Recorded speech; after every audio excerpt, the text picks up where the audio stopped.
જોઈ રહ્યા છો જીએસટીવી સમાચારોની સાથે હું છું ગાયત્રી। મહત્વપૂર્ણ સમાચારોથી શરૂઆત કરીએ તો મહત્વપૂર્ણ સમાચાર બોટાદથી મળી રહ્યા છે। ભાજપની કારોબારી બેઠકનો આજે બીજો દિવસ છે, તો કારોબારી બેઠક થવા જઈ રહી છે ભાજપની ને જેનો બીજો દિવસ છે। સીઆર પાટીલે સંબોધન દરમિયાન મોટું નિવેદન આપ્યું છે। તો ભાજપની કારોબારી બેઠકમાં સીઆર પાટીલ દ્વારા સંબોધન કરવામાં આવ્યું, જેમાં તેમણે નિવેદન આપ્યું। આપણે નિર્ણય કર્યો હતો કે વ્યક્તિગત રીતે એક હોદ્દો હોવો જોઈએ અને મેં હાઈકમાન્ડને વિનંતી પણ કરી છે, તમને પણ વિનંતી કરું છું, તે પ્રકારે તેમણે નિવેદન આપ્યું છે। મને આ જવાબદારીમાંથી મુક્ત કરો।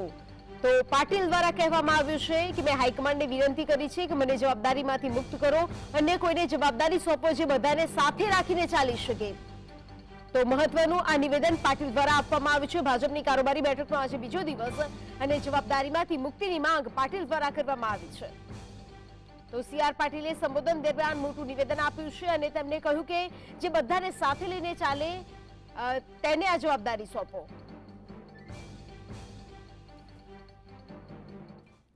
તો આજ મુદ્દે વધુ વિગતો સાથે સંવાદદાતા જતીન લાઈવ જોડાઈ ગયા છે। જતીન, આજે કારોબારી બેઠકનો બીજો દિવસ અને સીઆર પાટીલ દ્વારા આ બહુ જ મોટું નિવેદન, સંકેતાત્મક નિવેદન કહી શકાય કે જે બધાને સાથે લઈને ચાલે તેવાને આ જવાબદારી આપો।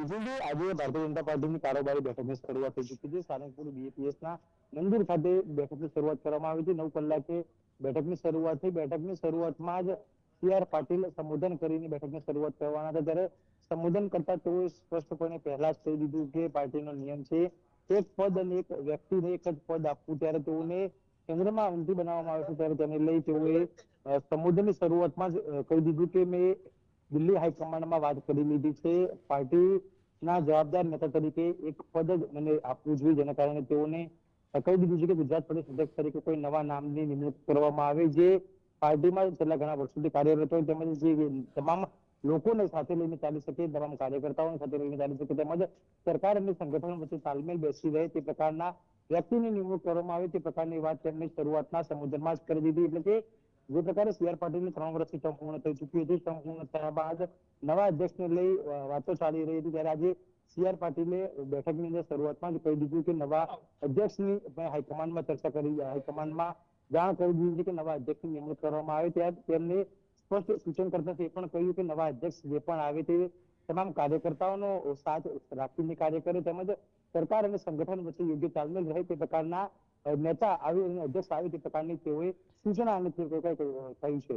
જી જતીન, અહીંયા સ્પષ્ટપણે એ પણ એક પ્રશ્ન ઉભો થાય કે જે રીતે આ નિવેદન આપવામાં આવ્યું છે અને કહેવામાં આવ્યું છે ક્યાંક અંદર એક સંકેત પણ છુપાયેલો છે કે જે બધાને સાથે લઈને ચાલે એવા વ્યક્તિને જવાબદારી આપો અને હાઈકમાન્ડમાં એવી પણ એમને માંગ કરી છે કે મને આ જવાબદારીથી મુક્તિ આપો, એટલે આમાં કોઈ સંકેતો છુપાયેલા હોય તેવું પણ અહીંયા સ્પષ્ટપણે લાગી રહ્યું છે।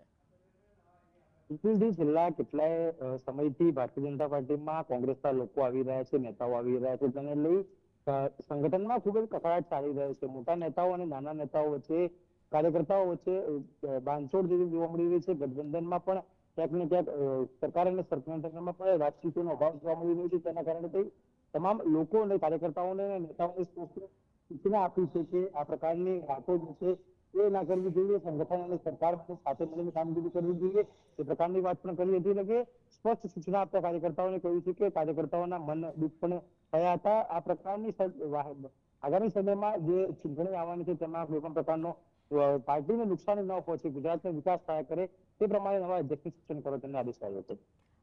જતીન, આ જવાબદારી એક મોટી જવાબદારી છે, એવો કયો ચહેરો કે આ જવાબદારી સારી રીતે નિભાવી શકે અને પાર્ટીને પણ વિશ્વાસ હોય એ ચહેરા પર, સાથે જ હાઈકમાન્ડને પણ વિશ્વાસ હોય કે જે બધાને સાથે લઈને ચાલશે, એવો કયો ચહેરો હાલ ભારતીય જનતા પાર્ટીમાં?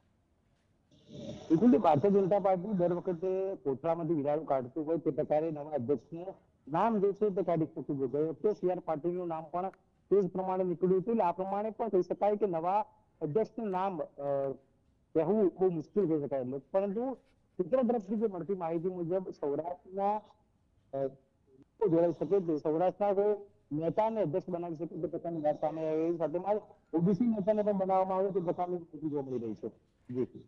જી જતીન, એટલે કે અહીંયા મહત્વની વાત એ છે કે તમામ ચહેરાઓને જે બેલેન્સ કરીને ચાલી શકે તેવા વ્યક્તિની પસંદગી કરવામાં આવશે।